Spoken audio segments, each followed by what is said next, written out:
just a little while ago. I'm drinking mine right now. Yeah, caffeine. Woohoo. Hi, So, everybody. hi. Um, we are live, and this week, Allison and I are joined by our good friend Tom of Early Hey, Ritual. hey, And everybody. he brought a special guest with him tonight, Mr. Art Bell. There we go. And some people are like, well, who is Art Bell? Well, we are going to find out in a few moments, but give, chance for, the notifications to drop. Yeah. Um, so some people may recognize Tom from when we did the tarot, or I don't know if it was tarot because we were using oracle cards too, but the scavenger hunt on Yes. Kirsty's and Tom's channel. We were the first, the original. We were the It guinea all pigs. started with Tom and I. Yes. With the hardest lists ever. But we got there. Yeah. Oh, they've gotten harder. So, and hello, Ramon Moon Scarab, Hey, Ramon. Alan R. And I know I already said hello, but Miss Nancy is here, and Miss Taro D will be joining us a little bit later. So she'll be happy that you are here early instead of later. I know. I know. Oh, I that won't, was she won't funny. make fun of me. Yeah. But whoops, I clicked right on Mandy. Hello, Mandy. And then Hi, there's Mindy. Earl. Hello, Earl. And so yeah, and as everybody remembers, not that I'm bragging, but I beat Tom and soundly. I think by Well, one. We had to do a tie break, if you remember. And honestly, the judging was questionable. But we'll let it go. We'll let it go. but yeah, we I'm we not had a bitter. bunch of fun. No, it really was close. We really didn't know what to expect, and we both really brought our A games that day. Yeah, it was fun. And like I And now we're said, teamed up. So, yes. And so if we ever get to the teams, yeah. Tom and Hershey, Tom and I are ready, and we are Yes. known as Team Depeche That's right. because Tom and I both like Depeche Mode. We do. And so everybody popping in, thank you for joining us. And usually when we start, we ask, how was the weekend? All I know things have been a little crazy for Allison with things at work, but anything else you want to share that's been going on this week? Our week catch up? No, it's just been it's just been a weird schedule at work. Usually it's the same every day, so it's just been very bizarre schedule, which kind Mhm. of throws things off. And I'm somebody who likes rhythm. I like predictability. I mean, spontaneity is cool in my house and like when I decide stuff, but certain That's things us. I like to Yeah. be kind of Yeah. predictable. And so, I mean, I can handle it. I just don't prefer it. But no, everything's fine. So, and today's my son's birthday. If anybody Oh, that's wants to right. Happy birthday, energetically, Oh, that's Ryan. right. yeah, my baby boy's 22 today, which is just Wow. crazy, crazy. Aw, such But a happy, proud mom. my Taurus baby. So yeah. So that's about it. Nothing real. Yep, that's about it.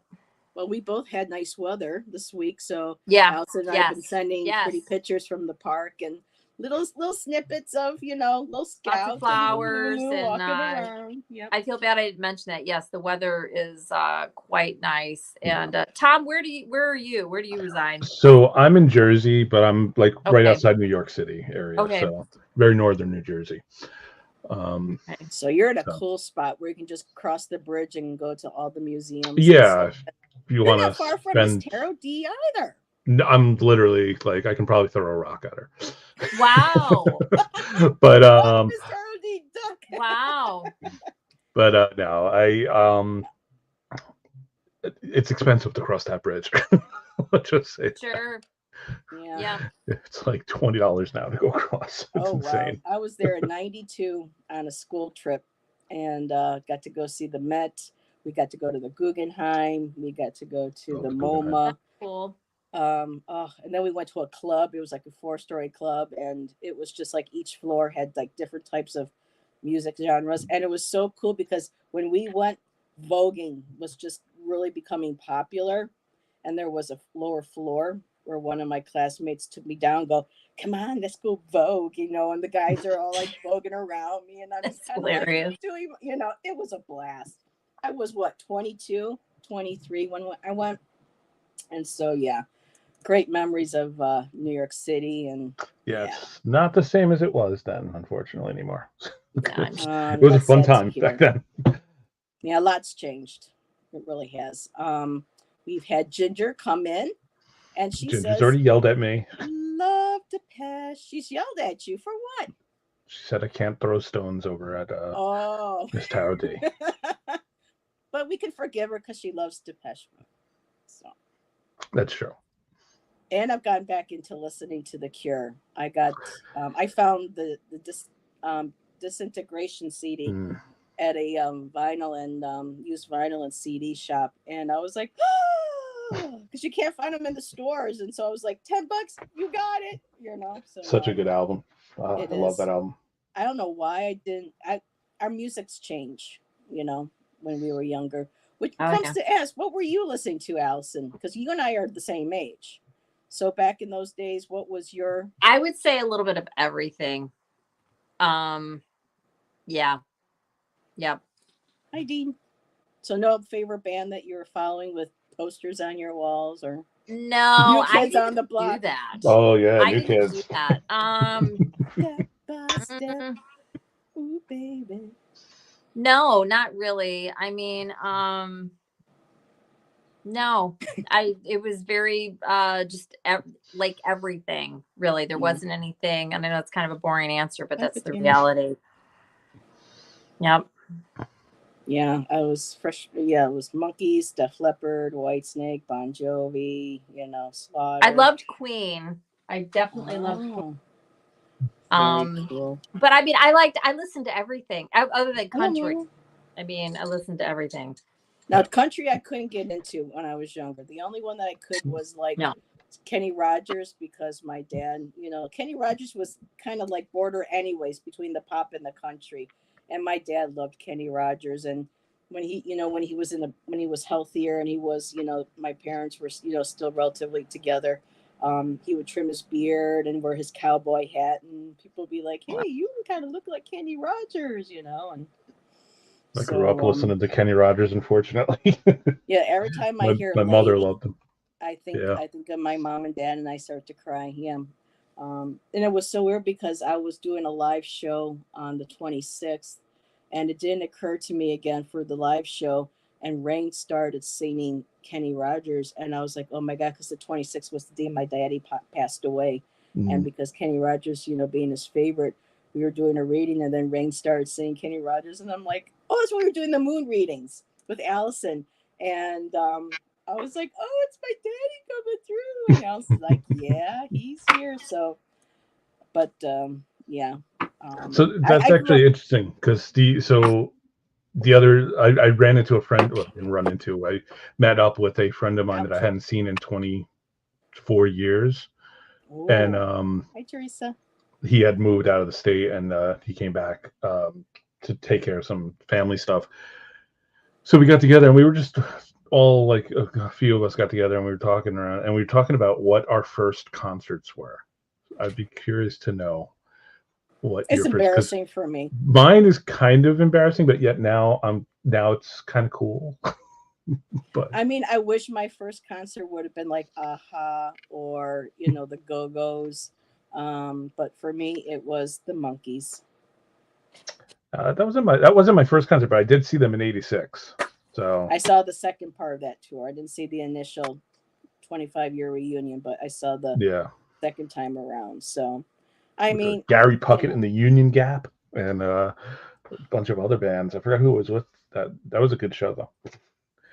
But then soon after, you know, I got into Def Leppard and, you know, the rock and roll, you know, had Def Leppard all over my walls and Rick Allen, and I was learning how to play drums. And well, I was trying to, but I kept getting kicked off the drums in high school because, you know, they're like, no, girls don't play drums. You know, and the boys kept kicking me off, and I was just like, well, I guess I'm not going to play, you know, whatever. And then I, you know, learned about Rick and how he still played drums and he was missing an arm. And I'm like, oh my God, if he can Yeah. do that, I can do this. So after college, after high school, I got a practice pad. And then my mom found me a used set and got on that.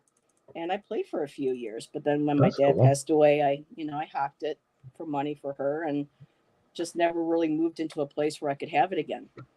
So flute, Yeah. so flute and drums. And let's see who else is pop. Here we go. Hall and Notes. Yes. Nice. Okay. Yes. Let's see. My first concert Chicago and Billy Joel. Sorry. was John Denver. You saw John Denver. I saw John Denver. And My he mother died brought young me. too. Yeah, he did, but I mean, it was a long time before he died. I think that I saw him in probably early 80s. Oh boy, chat really jumped. So really quick, Miss Taro D, did Allyson just call me a queen? She did. I don't know. Did she? She did, and I never Stones, said anything about throwing rocks at you. Yep. Nope. I didn't see anything. I didn't hear anything. Earl Rule likes Luke Combs is getting popular. I'm not into and originally we really loved Big and Rich, but then it was so weird because after John was on The Apprentice, and I'm not going into politics, but after John got into The Apprentice and won, it was like after that he changed. He became different. And then when 45 had their inauguration, they were willing to play for him. And so for me, Big and Rich being about, inclusion and getting rid of prejudice and loving people for who they were, and that really amazing first album that they did. It kind of turned me, but I still love the original Big and Rich. And then you had the black rapping cowboy. I can't think of his name right now. But some of the more modern country, I can take a little bit here and there. Let's see. Mandy says, Mandy, we're not doing questions, I don't think, tonight, honey. We might do a collective at the end. But we just really haven't had Tom on in a while, and we got lots of fun stuff we want to talk about. Moira, the Smiths, Morrissey. How Soon Is Now? That's got to be on everyone's playlist from the 80s. I don't know how it can't be. It's not on mine. Oh, blast! I love this. I love the Smiths and I love Morrissey, despite what he's become. But yeah, he's a little bit of a problematic person these days. But I just never liked How Soon Is Now. I'm saying it. Oh no, for me, I've always loved that song. And then when they redid it for the Craft soundtrack, and then they used it for Charmed. That's right, they did. Yeah. Anything else in bands, songs, music, first concert? First concert, I was little. And I'm embarrassed to say, but my mom took me to see Sha Na Na. Because I used to watch that show, whatever that show was. And I really liked it. So she took me. And then I guess my first concert that I chose to go to was Rick Springfield, because all my girlfriends wanted to go. But my first real concert, I saw Ozzy Osbourne with Metallica warming up. And that was an amazing concert. And the original Metallica. And it was excellent. And that would have been in it's when we still had Clyde. 83, maybe. Wow, nice. Something like that. It was awesome. It was at Pine Knob Music Theater. All three of those were, which is in Clarkston, Michigan. And it's an outside like amphitheater. So the concerts are really cool. So like even if you're in seats, you're outside, but it's covered. And then there's a huge lawn that's a hill. And Sha Na Na was in seats, but everything else is in the hill. And it was so much fun. It's so fun. And I saw their concerts there as well. But like, I feel like my first concert was Ozzy and Metallica. Wow. Very cool. It was a blast. It was a great, great, great concert. So much activity. Yeah, it was a lot of fun. It was a lot of fun. Oops, here we go again with Wow. my problems with StreamYard. So Moira, Prince, nice. Oh, I would have loved to have seen Prince. Yeah, I loved Prince and the Revolution. That And was Ginger says, kind I of a saw big that deal. concert too, Allison. So Yeah, it was really good. Ginger said Elton John was her first. I saw Elton John. Elton John was amazing. I was like 30 when I saw Elton John. That was probably the last concert I went. I'll never go to a concert again. I hate concerts. Sorry. I just don't like the crowds. I don't like the buildings. I don't like any part of any of it. I think concerts are awesome, but it's just not for me. I just get don't that. like it. Yeah, we change. I love as I've music, gotten more and more sensitive. I just can't do it, and I don't like crowds. Yeah. Yeah, But I do think concerts are cool. They're just I just can't do it anymore, or choose not to, I should say. But Elton John was friggin' amazing, and I saw Kiss live as well, and Kiss was freaking amazing too. I just don't like being the oldest person in the room when I go to concerts. Last few concerts, I just don't like being the oldest person in the room when I go to concerts anymore. Oh, I don't care about that. I just but I get that. I just Elton John, though, I'll just say this and I'll stop. Elton John, that was absolutely hands down the best concert I've ever been to. He's a showman. It was amazing. It was just I stood up the entire time, and it was just so good, and just sang like the whole, it was really, really, really, really, really good. And it was a gift to be there. I'm glad I went. I'm Still Standing is my favorite Elton John song. I'm still standing. Yeah, it was excellent. Yeah. Oh, my timer's going off on my stove. I'm so sorry. Or my oven. Hold on 1 second. Miss Terrell D says, I'm so old it was Mozart. He was still alive. And Earl, Chicago and Billy Joel. Paul Simon.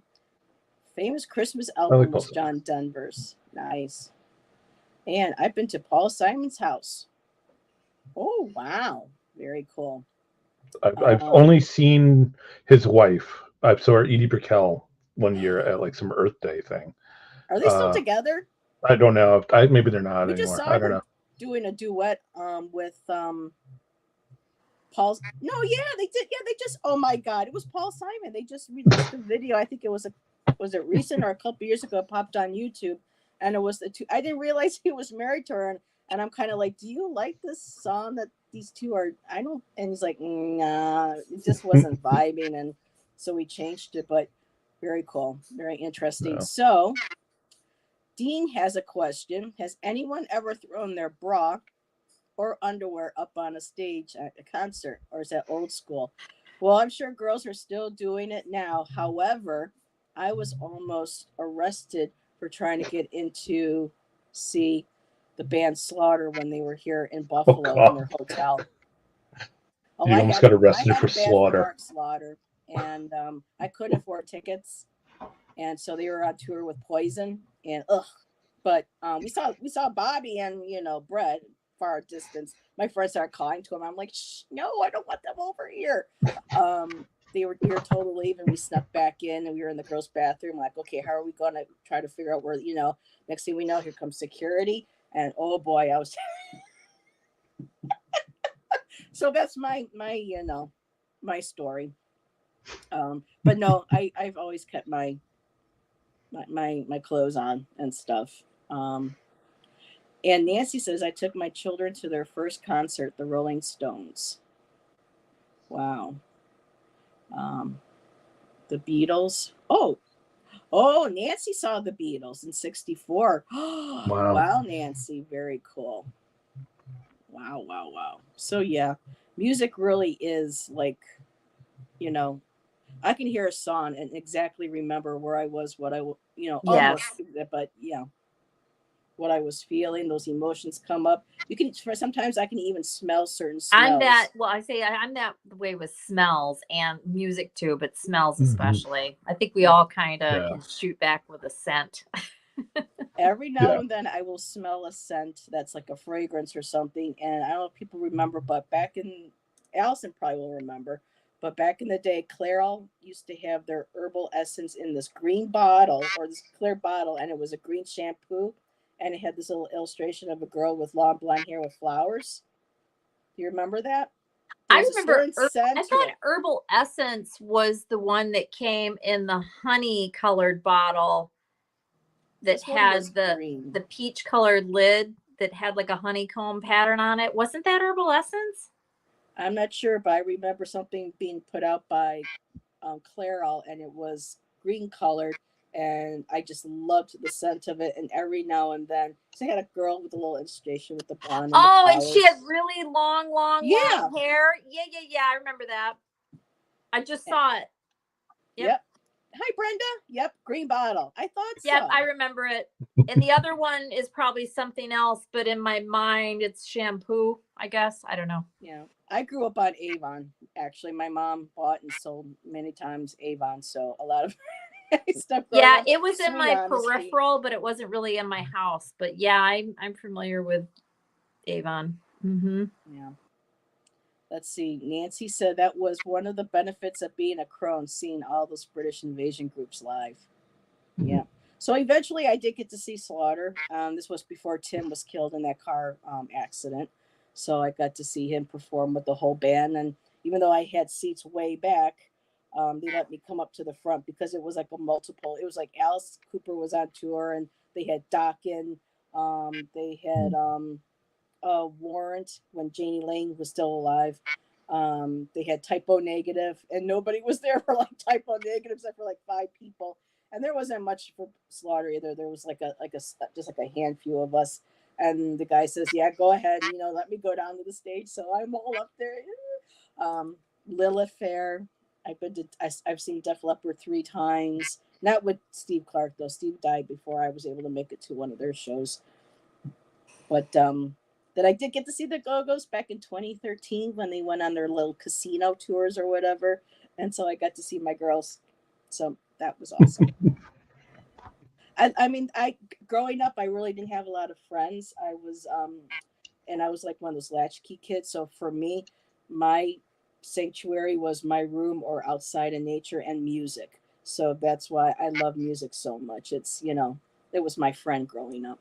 And yes, Avon still does exist, and I'm hoping at this point that they have stopped testing on animals. I think Mary Kay still does. I'm not sure. But Ginger says, I remember the honeycomb one too, Allison, but can't remember the name. Yeah, I can't. I bet you if I saw it, I would know it. My mom bought it for a while, and I can't remember what it was. Oh, it was herbal something. Now, I don't know if Ramon's still here, but I'm very jealous of Ramon. He's gone to see Madonna multiple times, and she's also given him the microphone to sing. Meh. Wow. She's not a Madonna fan. Depends on when, but depends on when. But yeah, the last 5, 6, 7 years or so. The last 20-something years, I wouldn't. No. She needs to, yeah. But I got to see the video, so I liked her a million years ago. Yeah. In the very beginning, and then, but I think she's too narcissistic for me. I just can't. Confessions on the Dance Floor, I think, was my last album that I liked by her, and that was 2006. So, early Madonna was good. Yeah. For what she does. Yeah. Most definitely. So, Tom, you are wearing Art Bell. I am. Art Bell. Talking Wherever. about there it is. Tapes and stuff. So, for people who may not know who Art Bell is, would you want to share? Sure. We were talking earlier in the week, like, what are we going to talk about here? And I think Heather was saying, it could talk about paranormal or whatever. And I was like, okay, well, let's try to get weird tonight. And when I think of weird, I think of Art Bell, because he was, if anybody's familiar with the radio show Coast to Coast AM, which used to run late nights, I think, what was it, from like midnight or 11 o'clock. It ran for like 4 hours overnight. And it was like a call-in show where an Art Bell would just let people talk about like their encounters with UFOs or Okay, I do know what that is.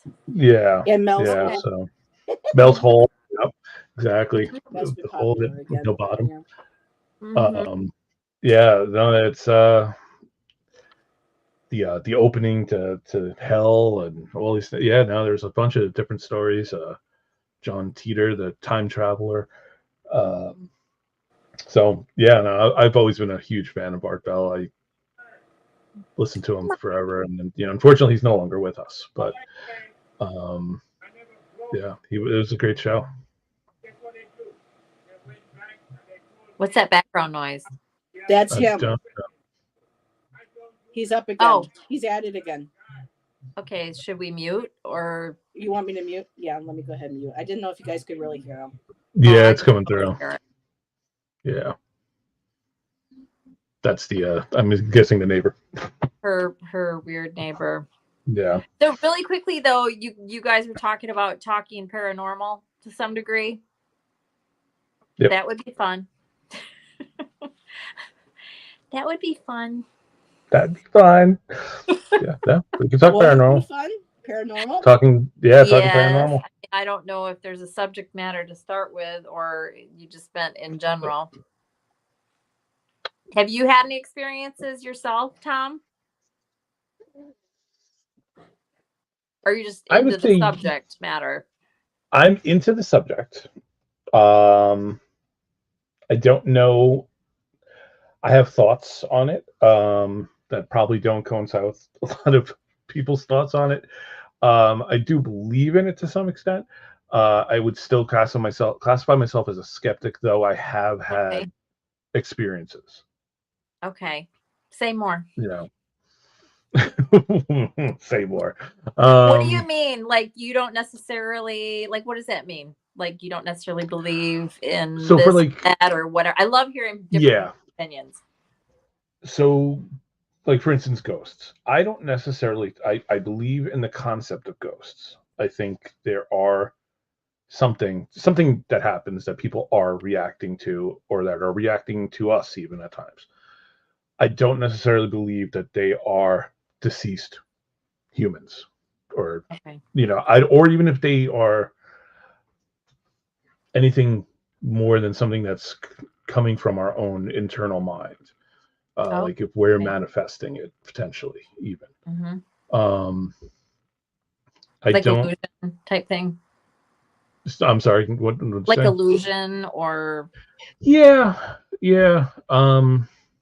or something neurological or and or even just something collective unconscious type thing, like, or some I would potentially even like interdimensional. I would even go potentially. I just don't know if it's really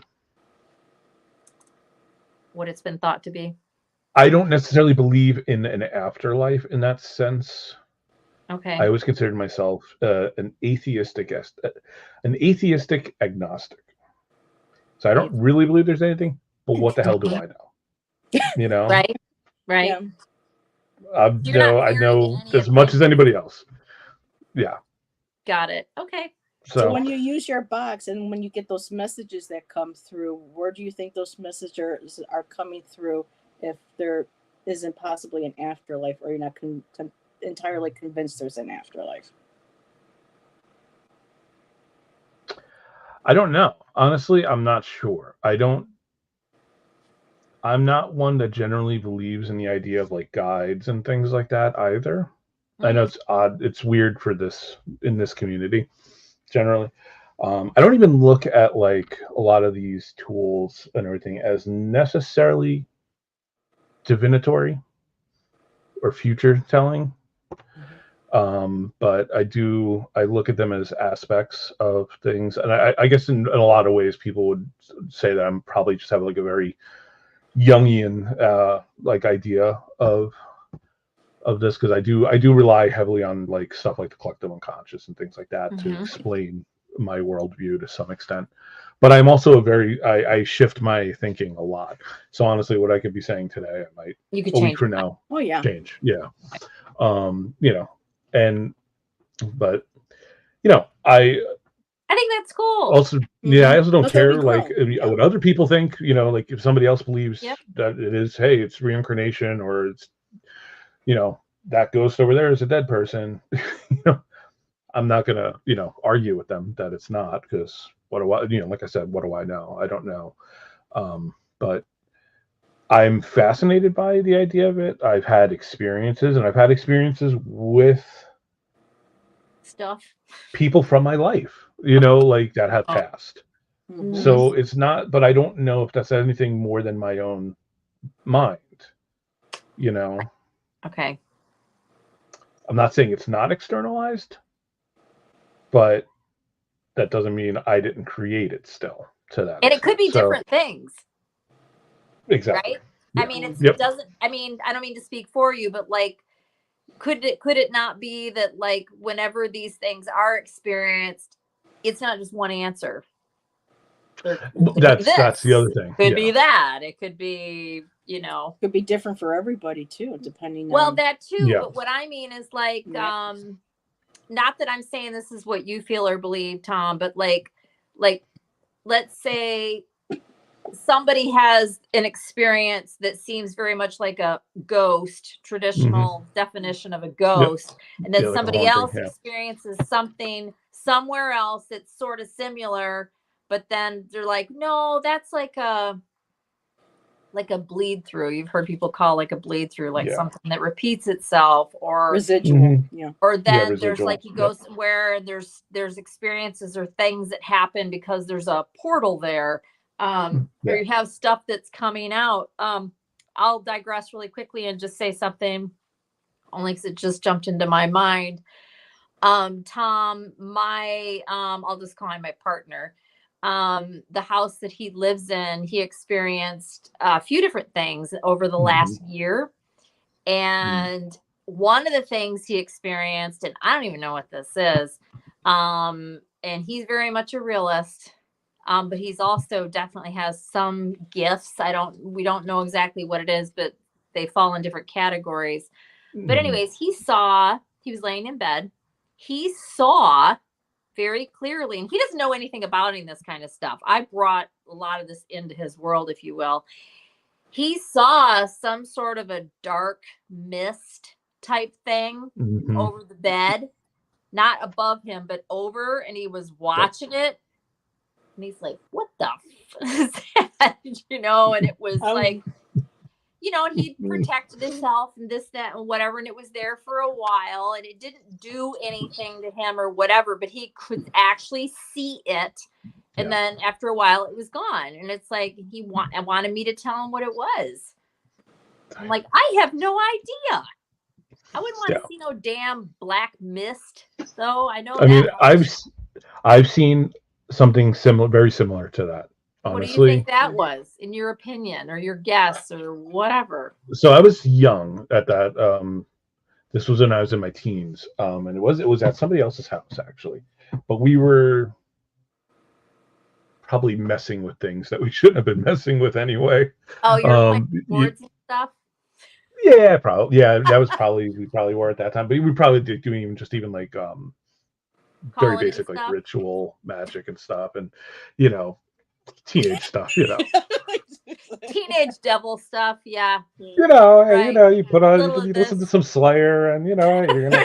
Next thing you know, right? Next thing you know, you're summoning the devil. I don't know. Right. But no, but like I've definitely experienced something like that, like where it was in the like upper corner of their room. I remember like visualizing this, seeing it, and it was real. You know, as far as I understand it, it was real. But yeah, I don't know what it was. Did it go away? Like, did it dissipate? Over time, but it was there a lot longer. It was very contained, and like. Did it kind of move? Yes, it was. I don't want to say undulating, but it was definitely. Yeah. There was movement to it, but it was like contained also. Yeah. You know, like it wasn't like, oh, there's some smoke or something got into the room somehow. Or, you know, it was very contained. Yeah. Yep. And it was very much like a organism almost. It was. Yes. It seemed to be aware, I'll say. Yes, At least that's for how me. he. Yes. Yep. So It was sounds conscious. similar. Yep. Yeah. So like that's what I'm saying. Like this is where I kind of struggle, and I think it's more like I have a hard time putting it into words, I think too, but it's where I'm trying to make my worldview make sense with experience. And also like what I believe, just like magically, spiritually, whatever you want to Right. call it. But I was gonna say something and I forgot what I was gonna say now. But So you were a kid when you saw that? yeah, I was like probably like 15-ish, Okay. maybe 16. And that's the only Yeah. time you saw anything like that? Like that, yes.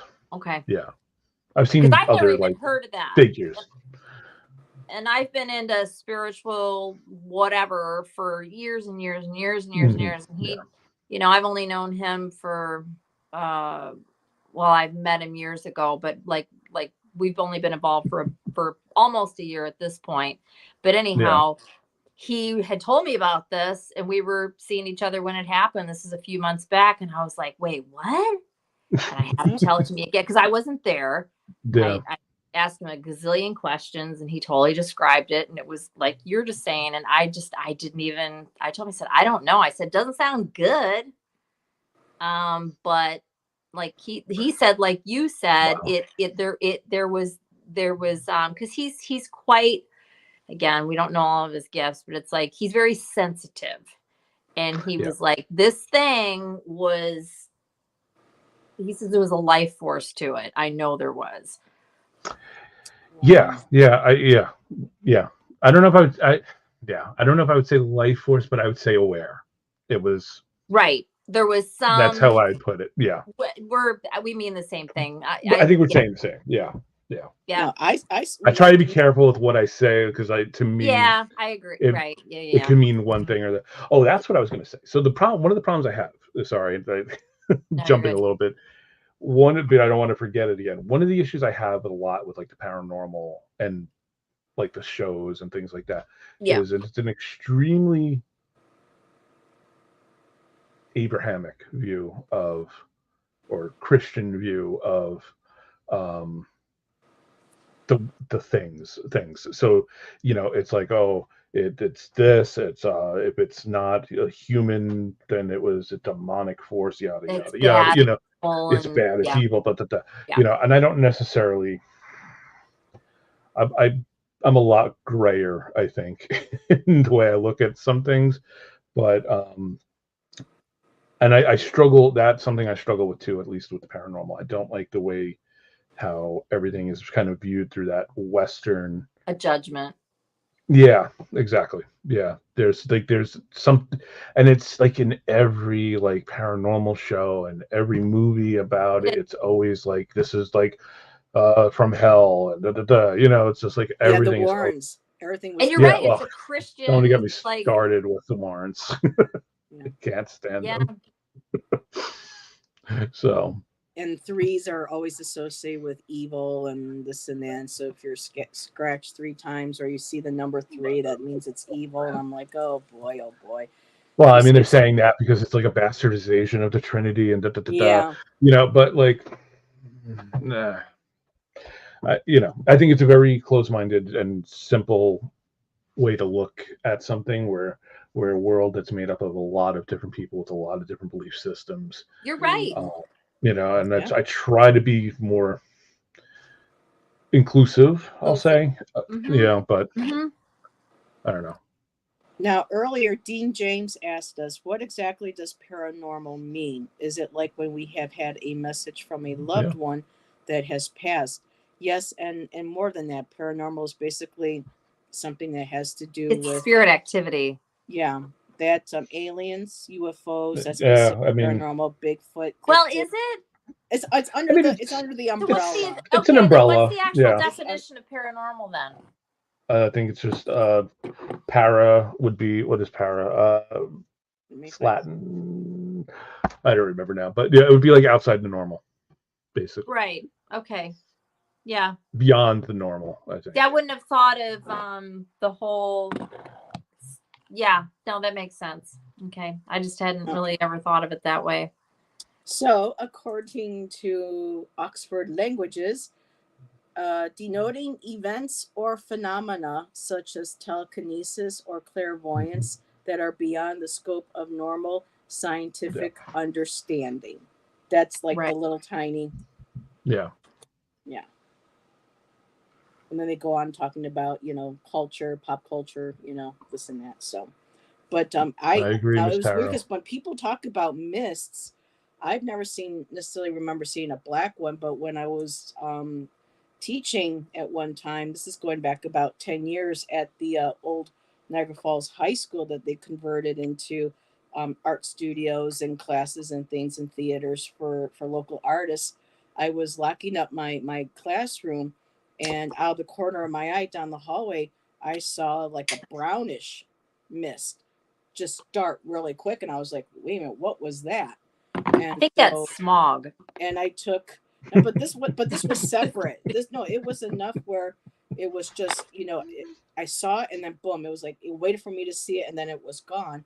And I went down the steps and I went around the corner trying to see if I could find what this was.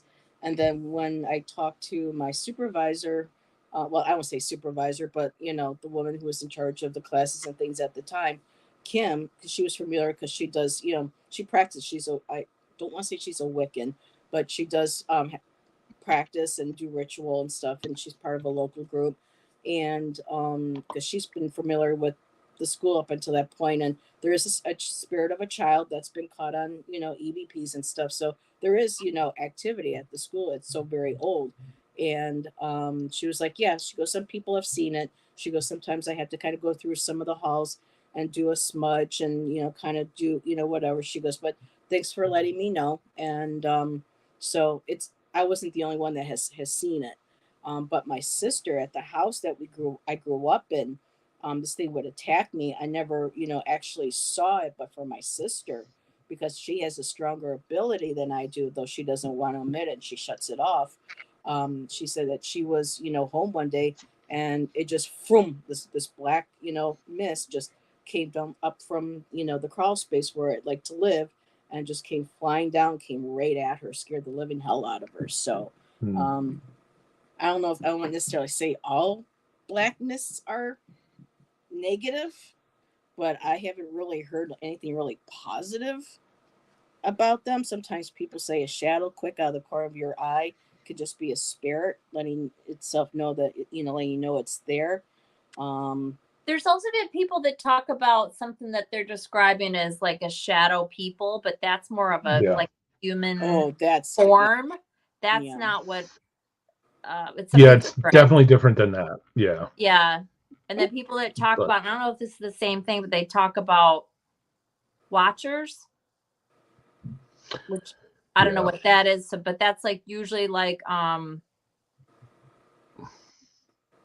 see, again, we don't know. Right. So, but it's like, it's often like in a grouping, but it's like, they don't come in, but like, I don't know. I'm sure they can show up in other times. I just know a couple different people that have experienced it, and like they were like being observed within their home. And it was like an external thing that didn't come into the dwelling. Why? I have no idea. I don't know. But the name, the term that was used is watchers, which is kind of self-explanatory. Yeah. But what it is, I have no idea. So I mean, I'm going to cover my camera for 2 seconds here. Now, I think some people have said that they're kind of like protectors, kind of like, people remember City of Angels with Cage and whatchamacallit, and they were like these angels and dressed in black, and I think they were called the Watchers too in that movie. I think so. Yeah. I think Watchers I think again, it's by definition of what you follow and what you believe in, because I think some people would consider Watchers something maybe of a negative. There are some people who might consider, oh yeah, definitely, positive, as in it's like an angelic, or spirit guy looking over you. So, yeah, it's really hard to put, really label. That's why, you try to do your best, but when you really don't know, you can only Yeah. kind of go by what your each person's experiences are, and especially from what sort of religious or spiritual upbringing or lack of. Because there's some people who are I've known in the past that were atheists that were, trying to figure out they wanted to do something spiritual. They had a feeling of there was something greater than them, but just couldn't comprehend on how to believe or what to believe because there Hmm. was no, like, context there earlier, or no way of, you know being raised around people who did. So Yeah. Yeah. I mean, I generally like, I, I don't know if there's anything out there really, like, like a controlling deity of, you know, in God that sense, like a force. god. mhm. Yeah, exactly. I don't know if there is. I don't. Like, that's why I say, like, I definitely say, like, I lean atheistic agnostic when I think about these kind of things. But like, I've played around, jumped around in different religions and things, and I mean, I grew up to some extent Catholic, non-practicing, but family was somewhat not really, didn't really influence me in one way or the other, but um I don't know. I've never. It's a weird thing because you have to have this, like, if you want to communicate as a as a community or whatever, you have to have these shared definitions of things, and it's very hard when you're trying to explain very personal experiences that each person has, because we all, like, kind of filter it through our own understanding, and that doesn't always necessarily gel when you're talking with somebody Yep. else. Exactly. Mhm. It's And hard. that It's hard. applies to a lot of things. Yeah. Yeah. Yeah. I mean, that's a lot. It's life in general, I guess. Yeah. Yeah. Yeah. It's And interesting. Miss Tarot D said that Christianity created all this hell and evil to keep the population in control and not seek to better themselves. I mean, I Yes. think there's still It's all about evil. control. There is It's a there's control very much tactic. A evil lot. in this world, but the whole concept, and they even took the name Hell from a I believe she is a Norse goddess of the No. underworld, and her name was Hel, but with only one L. No. So, and Michelle Marie, according to the Katha, oop, oop, okay, I'm sorry, Michelle. Hell is a material heaven. Upanishad. Yeah. Upanishad. Upanishad. Okay, thank you. Hell is a material heaven full of gem cities and palaces. Miss Tarody, it's shockingly pleasant. Yeah, again, all different, perspectives. Um, there's been a lot of people sharing. Um, let's see. Um, Nancy Also, I said, wanted to go ahead. just real quick, Nancy said, years ago when I lived in South Florida, I woke up one summer night and there was an evil presence in my room. The room got very cold. I could see my breath. Very scary. Yes, that is, Um, now, I don't know if it was, I mean, you can sense it was evil, but for some people, that cold presence also means that it could It's a just be a ghost. spirit that's Right. Yeah. coming in, that's taking I the mean, energy out of the room. But if you felt an evil presence or a menacing energy coming from it towards you, then go with your intuition on Right. that. And it I'm goes gonna back. take anything that comes into my room as menacing. Honestly, anything that's coming in that is not asked to come in is a menace. But yeah, I have trouble with the idea of a definition of a good and evil. I don't like that binary kind of thinking a lot and things like that. And I try to not use that terminology personally. I understand a lot of people do, but for me, I feel like there's a lot, because it's a lot of perspective. I Mhm. think, that can make something seem evil when it may not be. Right. And I just wanted to comment, and this kind of goes back to what Tom was already saying, but how so much has been predetermined by different groups, even in, like, kind of some of the communities that are that we deal with, and this, that, whatever, that Mhm. this is this, and this is that, and this is what you call this, and blah, blah, blah, blah, blah. And it's Mhm. like, the reality is, and I'm not trying to like, the reality is, it's like, you don't know. Mhm. You do not know. You don't.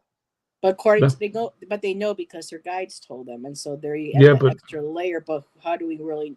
Yeah. Okay, So again, for some how do you know if situations, and that just is playing true for devil's some advocate. people that have Yeah. yeah, their truth is they believe That's that right. whatever. Yeah. But I'm just being in general to say something that I experienced. Oh, that was a haunting, and this is this, and this was that, and da da da da da da. But the reality is, it's whatever that person really experienced. Yeah. And how it affected them, what they thought of it, whatever, and that it's just their what happened, what they experienced. I don't know if it makes sense. It's not necessarily, and we don't Yeah. know until we're dead, anyways. And And some then we people might not might even know believe, it. Tom, you might not even know then. Yeah. Exactly. And Ramon Yeah, I says, mean, I don't believe necessarily that anything happens. So Right. and it's depressing because I would love to see like some people again. I would love to see all my cats again. But I me don't. too. My dog. But I don't know, You you will. know, and I hope so, and I hope at the very least, even if I don't, I at least hope that at that last second I'm lying to myself that I am, and I that's what have to sticks with me. believe that you will. Yeah. But I Me totally too. respect and get what you're saying. But Yeah. Yeah, yeah, actually, your too. cats are probably going to be the first that you see, because they're going to run I up hope ahead. so. I hope Dogs so. and my I'm cats. I mean, sure you. let's be honest. That's the only ones I care about. That's how I feel. And Ramon said, language falls short sometimes when trying to explain Yeah. these personal paranormal experiences. Yes. Yep. And there was another comment that Karen shared with us. The whole thing about going towards the light and not going towards the light interests me. Now, this is something new. I've never heard of not going towards the light. How some can stay in limbo, how many don't. It's also fascinating. It's just energy like us, but different planes. So Talking I'm about a not. ghost, earthbound spirit Oh, ghost not by wanting to go towards the definition. light. Okay. Yeah, if you don't go through the light and you just Yeah. stay here, you don't go anywhere. Yeah, I got it. I reread it. I'm like, okay, yeah. What's commonly been referred to is what I just said. Yeah, Yeah. but we Which don't makes know me that. wonder why some don't. I know some, fear, judgment, but then, some of these places, and what kind of gets me too with the paranormal that irks me with some of these shows, and even a local place not far from me here. There are places, they're attractions now. Hmm. Because people want to come and investigate paranormal and try to get these spirits and stuff. And especially when there's children, I'm like, do people try to, move these spirits on to to help them? Especially when you know that there's still children there. And when I brought this up to a person I saw at a spirit, it wasn't a conference, but it was a spirit, like a spirit expo, and they were advertising, this place that a lot of paranormal groups come around here to investigate. I said, well, have any like psychic or mediums come on into the building to help move on some of these spirits that you have? And she visibly got, the look on her face, and she was like, nobody messes with my spirits. And I'm like, oh. Okay, well, that's just a crackpot. So anyway, So I was just like, I was gonna be nice. but for me though, I mean, come people on. know that there's an actual spirit there and they can be held, but a lot of people don't want to, Well, it's making the money. bring on because it's bringing You them know. money. So to me, oh, that really Right, which is, yeah, that's pretty low vibration right there. And Karen says, I so want to see my cat again. Oh, I know Karen, she lost her kitty. I'm so sorry, sweetheart. And Shaw Woman says, Allyson Unfiltered. Yes. I'm me. She's Always. her. I was going to say, this is her through and through. We wouldn't want I don't anything put less. on false whatever. Yeah, and when they use the word hunting, I don't like the word hunting. I like investigating or Mhm. trying to look into and explore the possibilities of. But when people actually use the word hunt, it's like these people were human once. Yeah, You're it's not the right terminology. No, It's it's using the not. word incorrect. But yeah, it's very sensationalized now, and like I mean, it always was to some extent. Once you start putting something on TV, it's going to become. But like, yeah, it's just such a problematic Yeah. community And as a Moira would whole, like to generally. know, But what do you do for protection? And for me, I always call on Archangel Michael when I wake up in the morning before I go to bed at night, before I go on and do a show. I that's like, totally. you know, or I call on him to make sure that my energy is protected, that we're safe, especially where I live. I know that he's here protecting us, and I can feel that energy. For me, that's a lot of what I do, you know, with the smudging, calling in my guides, calling in him, and just helping myself get grounded. And for me, that's what I do. And I don't know what Allison and, you know, Tom, if you want to share with Moira what you do for protection. If you have I anything don't that you do want to share. much. I don't do much. But I do. I like to keep tourmaline around a lot. It's one of the things I feel very protective with. Mm-hmm. But I don't do as much. I'm bad when it comes to protections like that. You know, there's some things I do, but um, if I'm gonna do any kind of like working or anything like that, I will try to do some visualization and things like that to get it out and put some intentions out there. You know, I've done some sigil work in that sense as well. From times, I mean, that was back when I first started really doing a lot of magical work. I would say sigil magic was the big thing that I was doing at the time. This is in back early '90s, mid '90s. I was doing a lot of I was based around a lot of chaos magic stuff, and sigil magic was huge at that time. With that, um, from you know, the likes of Austin House and Spare and things like that, getting really influential into the zeitgeist at the time. But so I do that a lot, you know, or I'll create my own. But I do very, very on the off the cuff type of things usually at the moment in the moment. But do you imagine like a white light, at least an energy Yeah, field around you? yeah, yeah. A lot of Protect visual anything stuff from like that, negative where coming in? yeah, where I'll create like a circle or you know dome or whatever Yeah. around me, where and things like that. But or within the space, I don't really burn stuff here because I'm in a building and I don't. I try to be a good neighbor to people, but I try not to burn stuff really.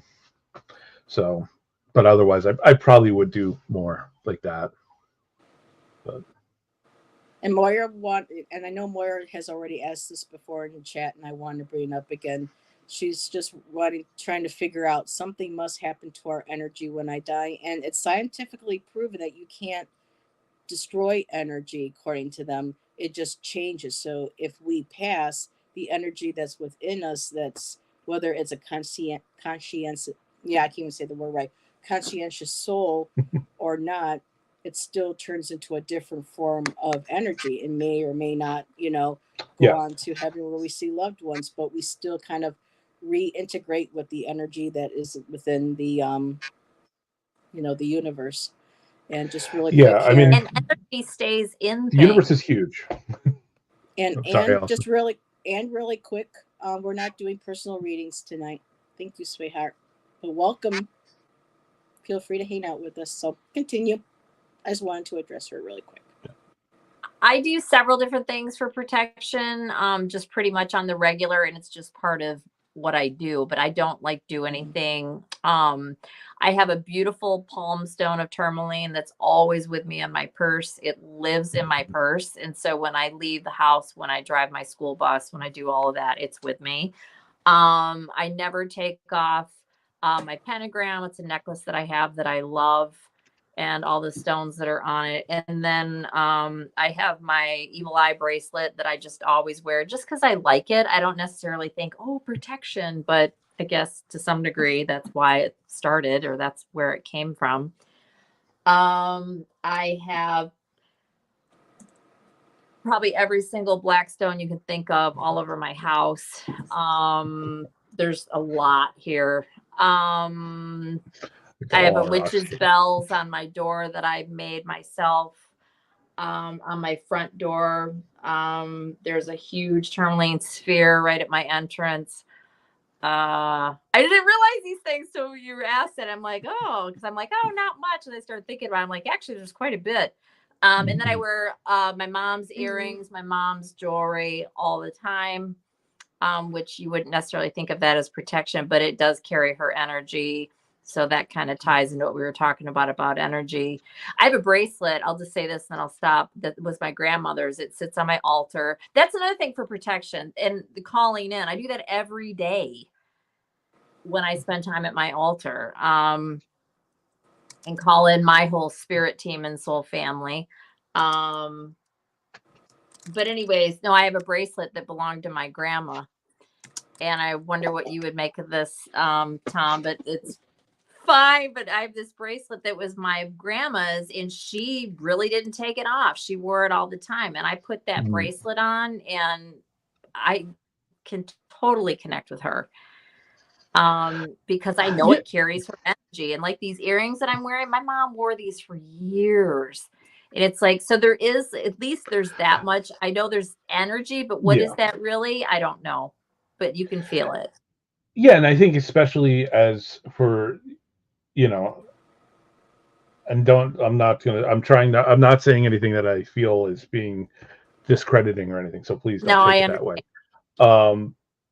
I do feel some people like, if I look at it too science brained, sometimes people get a little upset, I think. But I think because of the personal connection that you have, also that creates, so it does. I believe that there probably is residual energy on those things, but I think also you're fueling it, which is great. I mean, I think bringing those things together is, and I think that's a beautiful thing in that regard.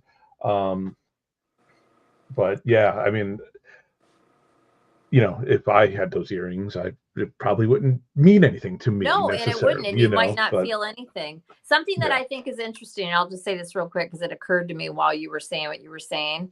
And I'm not even saying, I don't even know how this works, but there have been, not a lot, but it's happened, and you've probably heard of this, psychics that are the real deal that can get an object from somebody that they didn't know, and it can help them in finding lost persons and that kind of stuff. And it's because they pick up on whatever the hell it is that they pick up on when they hold that person's t-shirt or whatever the hell, piece of jewelry. Yeah. So, but no, I do agree with you. Yes, there's absolutely a sentimental component to it for sure. No doubt. Yeah. But I think that's great because I think that also like it doubles it, you know, if you're adding on it's exponentially making it better and better and greater, I think is good, you know, especially for whatever use you're thinking you're using it for. So yep. And a lot of it is your own creative energy. You don't like my earrings? Exaggerated. Miss Tarot D said, if you had those earrings, you may not feel anything, but you would certainly look lovely. Right. So yeah, it's just interesting. And there was something Miss Tarot D shared too, and I know this has happened to I think I can't remember. I think a friend of mine, she had just gotten a brand new bracelet or something, and it just the beads, there we go, it just broke immediately. The bracelets work, mine popped, and then I found out that someone was casting spells against me, so it was a protection. And so that's very interesting. I would love to hear more about that, things like that. Have you ever experienced anything like that, Tom or Allison? So I think you both work with magic and energy and stuff more than I do. I've only done a little bit, but no, go ahead, Tom. No.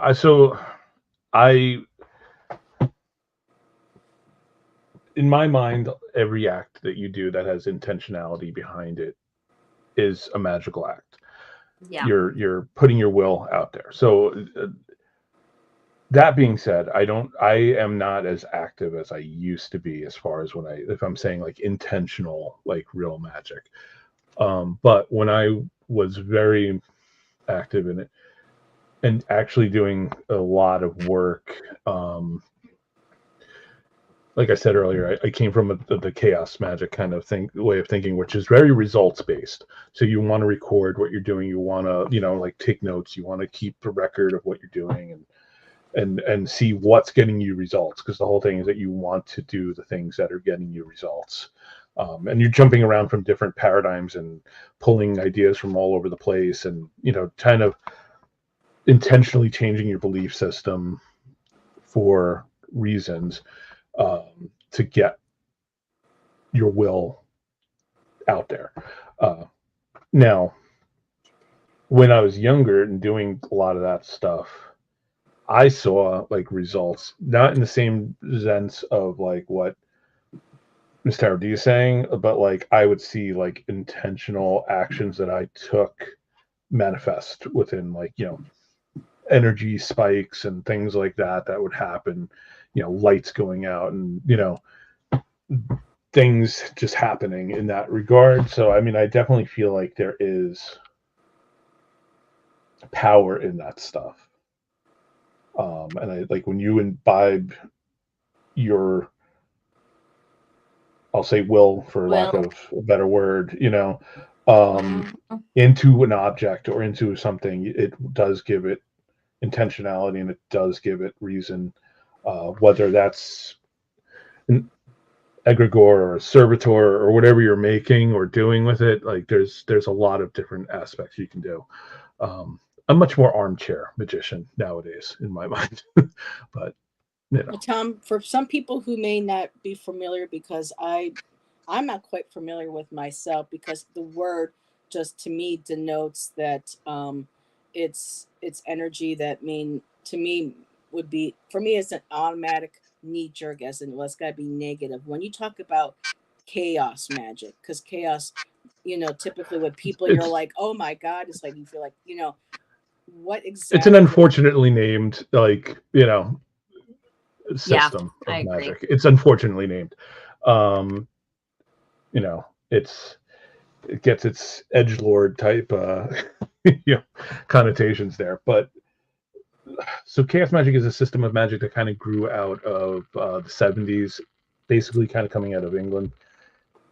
You can look at it as a kind of mixture of some quantum mechanics ideas and chaos theory, things like that. And smashing it into spiritualism and like taking some of the ideas of like Austin Oz Spare and Crowley and all these people, kind of mashing them together, kind of taking it. But it's like a lot of the things to very simplify. And honestly, I'm going to tell you right now, you can ask 20 chaos magicians what chaos magic is, you're going to get 30 answers. So it's just the way it is. But like a very basic idea of it is that like you create your reality tunnel. Like you shift the paradigm and your belief system into what you want it to be to get to the goal that you're looking to get to. So if I want to be a Wiccan one day, I'm a Wiccan and I believe those things and I believe those gods and I, or the, if I want to, there's people that go down these very crazy roads of like just completely fictionalized, more than other religions, but like taking fictional characters and creating religions around them that you're creating altars to these things and like I know someone who did that with the and stuff, and it it's interesting because they all kind of work in the same way, it's like it's just the kind of the same energy. It's just you're giving it's you're focusing. It's you're focusing your energy in there. So that's the simplest way to kind of look at it. There's some really good books. I like Phil Hine. If anybody's looking, like Understanding Chaos Magic, I think is a great book by Phil Hine. Peter J. Carroll is extremely important. But there's like groups, there's magical orders and things like that, like the Illuminates of Thanateros and things like. But I've never been one for groups personally. Mm-hmm. So Yeah. Um, More solitary. yeah, definitely. I'm definitely more solitary. I like being able to talk about things with people, and I like being able to talk about ideas, and that's what I love about YouTube in that sense. But yeah, I just don't. The idea of an order or a group never gelled with me. But yeah, so that's it's not a negative thing. You can make it negative, as anybody can make anything negative. There's plenty of Yes. negativity in Christianity. There's plenty of negativity in Wicca. There's plenty of negativity in a lot There of is. things. Mhm. You know. Karen. Oh, sorry. I thought you were No, go done. ahead. I was Karen probably just going to said derail random it more. aside, but no, this is going perfectly because Karen said random aside. It would be cool to talk about what spiritual gifts tarot cards can mean. Easier to see in major arcana, harder to see in minor arcana, in my opinion. So to talk about what the spiritual gifts,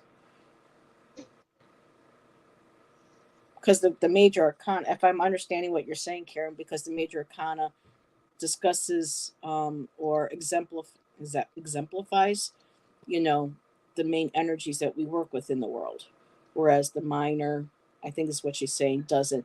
I could be wrong. I'll leave that up to Karen. Yeah, She was. I'd be curious to see if she could expand on that a little bit, but of what she's asking. But Yeah, I take it the same way that you're taking it, other in the sense of like that made the major arcana is major life events. yeah, major life events. It's it's like when you're doing a reading and a major card comes up, you're putting a little bit more weight on that Right. generally. Um, The minor's more And everyday. just like yeah, like you're saying, you can ask 10 people who perform, chaos magic, or ask, what they mean. You get 10 yeah, different, explanations. Same times things with a tarot reading.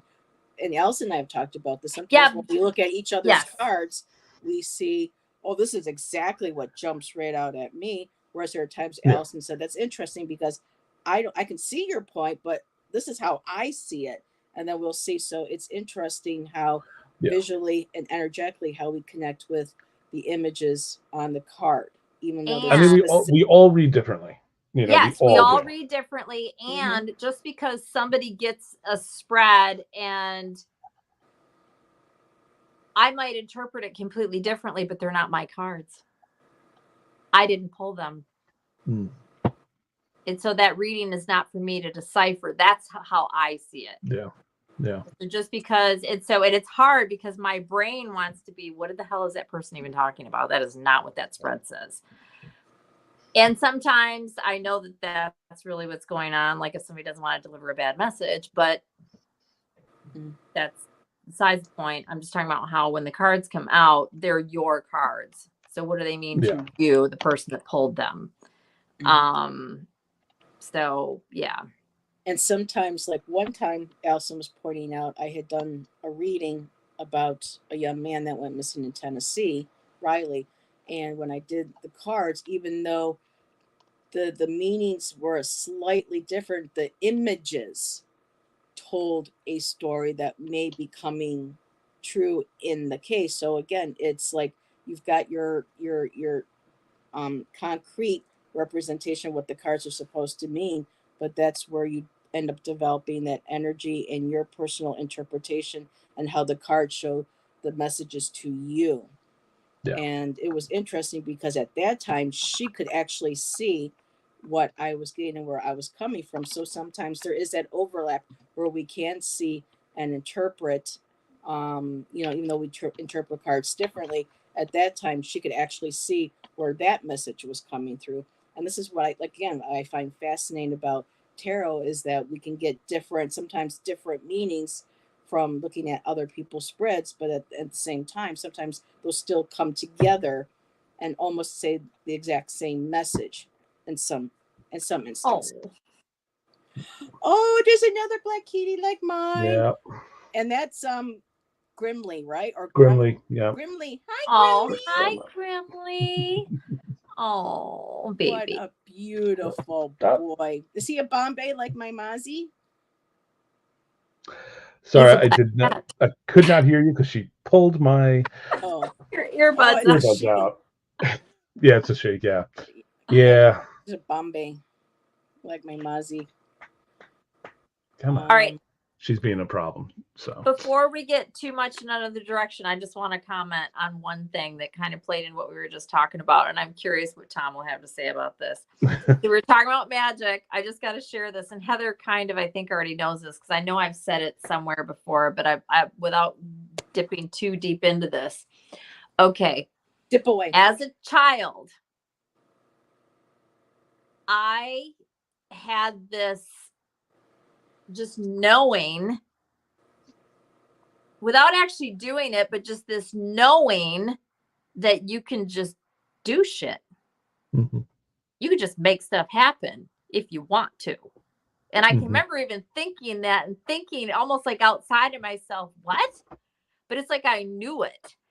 It's like I knew. And what it was about was so I don't know, and I know putting aside what you've said and how you question certain things or whatever, I assume that it was my guides. Maybe it was just I don't know what it was, but it was I knew sorry, on some I have level. to jump off. Sorry, I have to. Okay, I want him to hear this, so I'll wait till he comes back. I can't hear you. Yeah. Oh yeah. I got to share this with him because I'm very curious what his thought, opinion, whatever. And Karen was saying, I'm just trying to expand my vocabulary to open my mind more. I like sharing ideas because it sets off my intuition to see how another thinks sometimes. And that's one of the things I like about reading with different people is because I learn things, like I've learned things about tarot that I didn't learn before from Allyson. Then there's some other readers who will look at a card a different way, like Sasha Graham with her tarot and how she looks at some of her major arcana in her one deck that I can apply to that. So, and I think that's when our intuition and some people say intuition is not the same as psychic ability. But I think once you start learning different aspects of cards and readings, that in turn is part of the, I guess, like the energetic collective of the cards, if that makes sense. And then your intuition can pick up on and be able to discern which message or which layer of that card's meaning can pertain to the particular reading that you're doing, if that makes sense. I don't know if I just confused everybody, but Allison's just smiling. I think I did. No, I hear you. I hear what you're saying. Okay. No, I get that. And I also think like with the tarot, you just never stop learning. It just gets more and more and more and more and more. Before it might have been Kitty. So yeah. Kitty. Should I? So yeah, sorry, my cat has a habit of chewing plastic. Yes, so does mine. And she was over across the room getting into swallowing no. a bag. So I had to jump off. Sorry about mine that. Does that sometimes. That's okay. I'll finish my thought really quick. I was just saying that as a little child, I knew somehow, and I can almost remember the moment that it first came about or whatever. I knew, and this is going to sound crazy, but I'm just going to say it. I knew on some level. So I don't know if this is past life or if this is something that can really happen or whatever. It's like I had this knowing, oh yeah, you can move stuff with just your hand and your thought, and like the energy comes through your hand and it makes things move. Which I know that sounds crazy probably, but I knew this. I knew it. And it was like an inner knowing, infused knowledge. I don't know what. No, I've never done it. It was almost like an affirmation that was given to me so that I knew there was more. And as a child, nothing really, really big, but I did things at my will. A couple times I was not happy. I was really upset about something, and I was able to like this is going to happen this way. And you can make that happen. Is Firestarter a documentary about your life? I that, but I've heard of it. I know what you're talking about. That's hilarious. But it's like, and I don't mean anything bad, but like, it can be, you can use it that way as protection. And so anyways, I've read and read and read. I've studied a lot about magic. But I haven't really done much. I just think it's fascinating. Right.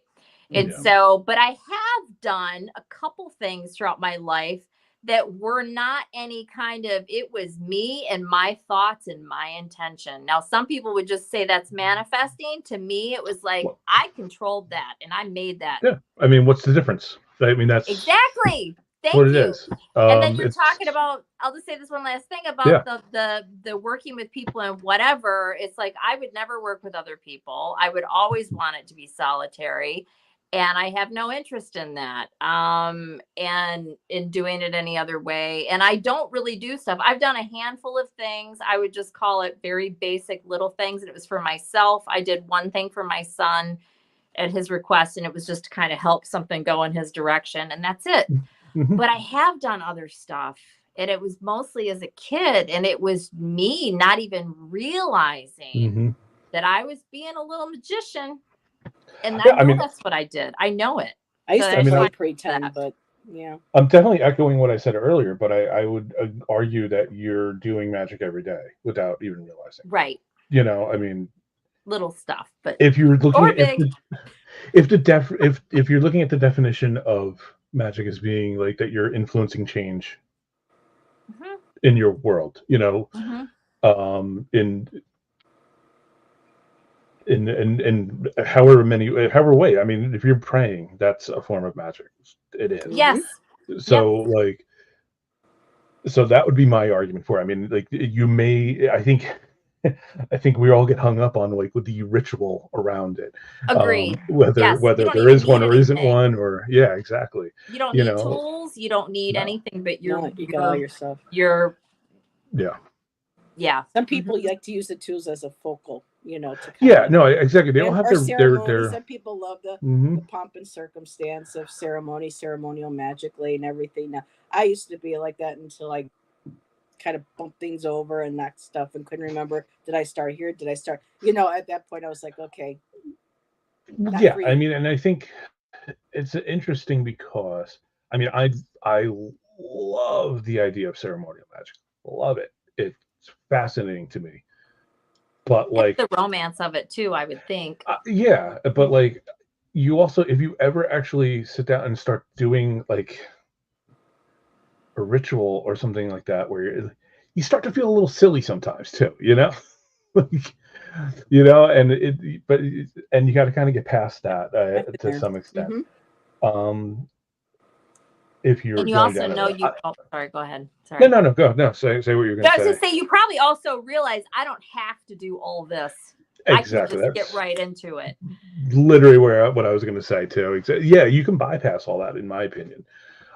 Some people maybe not, because you need, and it's not, I'm not trying to say it as a crutch or anything, but I think, you know, for some people to be able to focus for whatever reason, or they have doubt. They need to, or they have doubts. They need to feel like this. Oh no, you know, you need X, Y to get to Z. You know, like it just has to be. Yep. That's fine. You know, because that gives you repeatable actions to get repeatable results. Confident. You know. I've been highlighting a few comments. I just wanted to share with some of the things people have been sharing. Carrie says that energy is definitely absorbed in the object, in my opinion. This is when we were talking about the objects, the earrings. And in the radiation field, they use lead shielding to protect workers because it absorbs the radiation. I think spiritual energy is no different. Very interesting. Thank you for sharing that, Carrie. And then Miss Tarot D says, early ritual, I have a lot of friends in Santeria who give me protection items, and they have helped. I know some of the stories. That's an interesting subject. Yeah. And we would love to have you on, Miss Tarot. I read a bit about that. That's very interesting.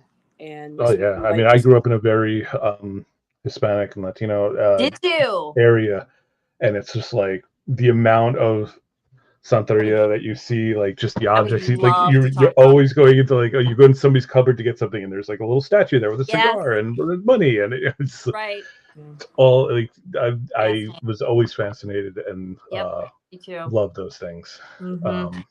And Miss Moonlight was adding the definition between the intuition and psychic ability, and Yeah. the ability to understand something immediately without the need for conscious reasoning. Yes. Intuition definition. Yep. Very interesting. Thank you for sharing, everybody. Karen, I'm not really one for rituals. I'm always like, why do I need that? Yeah. That seems like way too much work or too expensive. And this is an interesting comment that Moira made. Prayer is usually poorly executed magic. Not necessarily. When you get a bunch of people together praying on a rosary and generating that energy, whether it's actually going to, a Mother Mary or not, you're concentrating your thought, your prayers, your intention, your faith, your devotion into those recitations, just like a mala bead. You're building up energy, and there's a lot of people who get together in prayer circles and do the rosaries, and amazing miraculous things happen because it's that focused concentrated energy. So Yeah. I think prayer, I mean, I don't consider myself, I don't follow a patriarchal or established religion, but I still use the word prayer because I don't know if the spell sometimes can be a prayer and vice versa, but Oh, they're when you speak, the same. yeah. So it's when you're reciting something, whether it's a poem or a prayer, or if you're doing a spell, it's all coming from a place of intention. If there's any sort of energy there, like excitement, or even if it's a fear or something, there's still that energy being generated and being sent out. And I have been doing some stuff prior to what's going on here right now. And I think that's bringing up a lot of this energy. And I think I'm finally feeling like, okay, the work that I've been doing here quietly with my smudging and my visualization and putting out, I think is actually, even though, because sometimes, when you do something and sometimes you get a little bit sicker before then things get better, your body heals. I think I feel like this is happening. So a lot of it, I think, is a lot of times trusting in our own ability and our own energy. I don't know really quite how else to put it, to have that trust. And hello, Dean. Hello, hello, hello. Let's see. Yeah. I mean, to go back to what Allyson was just saying about the practicing solo. That's the one really good thing that I feel like the internet has given us. In some ways, it's made it horrible, but in some ways, it's been really great for. It gives people the ability to learn things that you would normally before it was gate kept, like so bad, like you had to join like a secret group to get like the secret knowledge, and like to some extent there's still some level of that, but and there's that's a whole other topic that we've touched on in the past, Heather, before, but with gatekeeping, but I feel like it's made information freely available. I've always been a big proponent of demystifying the magical experience in general. That I feel like break it down to its basics and allow people to learn. Like we're saying, like you put your intention out there, and how you do it doesn't really matter. Ultimately, it's however you can do it. To put it out there. If you need to focus on like having an array of crystals in a certain order, fine, do it. That's what you need to do. That's what you do. If you just stand outside, smoke a cigarette, and put it out in the world. I've cast many a spell just smoking a cigarette, in the past. I haven't smoked in a long time, but October 25th, 2012. It's the last cigarette. Oh, yeah. I remember it fondly. 12 years later, I'm still thinking about it. So just really quick, we're at 9:30. Allyson, do you need to go? I do. I got to take my dogs out. Okay. Oh boy. Yep. Little babies got to do their little dances for mommies. Yeah. So Yeah, they're kind of everybody. unaccessible. Tom, you got to come back, man. We got to have a part 2. Yeah, and I would love to do the whole if you're down, Tom, to do a whole like Santeria discussion. That would be I would love to. I mean, I dope. would. Miss Tarot is probably so much more informed than I am. Like, I would be, Just to but I would love to be Yeah. part of it because, yeah, I mean, it's it's just something that I grew up very, around. very interesting. And if she's in Yeah. chat, she can share too in chat if she would like to, So, Exactly. Yep. but definitely do this on another Friday night. And it'll lead into other stuff. But yeah, I would love to talk It about always does. Yeah. Very Exactly. cool. So everybody, thank you for sharing all your comments. I know I Yes. couldn't. I've been trying to highlight a few in there. Here we go, so everyone can see. Cartomancy. Just as really quick, I've been doing cartomancy my whole adult life, and the few people who said it wasn't psychic never took the time to learn the cards. People tend to criticize what they don't truly understand. Do you need to be I take psychic umbrage to with read the that a little cards? bit. It can go either way, in my Yeah. opinion. I mean, a lot of people, you That can was read interesting. cards and not be psychic. Yeah, I don't But consider myself a psychic. you're a at better all. reader I don't if, either. I'm very intuitive, is what I would say. And so I think I read better because I'm intuitive, but I understand what she's saying, but I don't. That could look so many different ways. And a lot of people say stuff like that, have no frigging clue about anything. It's true. I mean, how many times have you seen somebody say to a psychic, well, if you were really psychic, you would know, God. And it's like, well, it doesn't even work that way, ding dong. We've been accused of that lately. Me and Jackie were. So, yeah. We're like, we never said we were psychic. You have to have a human experience. You're not going to be a walking oracle and know every damn thing. So, No. So everybody, again, thank you for joining us. And Tom, thank you for joining Allyson and I. Thank you. This was fun. Great conversation. Yeah, it was. And good time. everybody make sure Tom provided me with his channel link. It's in the description. And his Instagram, which I just subscribed to his Instagram, which I typically don't do a lot of Instagram, but I don't either, but check that out. I'm lame at Instagram. And all of Allyson's info's in the chat as well for private readings and her channel and for donations. So everybody, thank you again. Have a great weekend, and we will see you on our next show. Bye, everyone. Bye, y'all.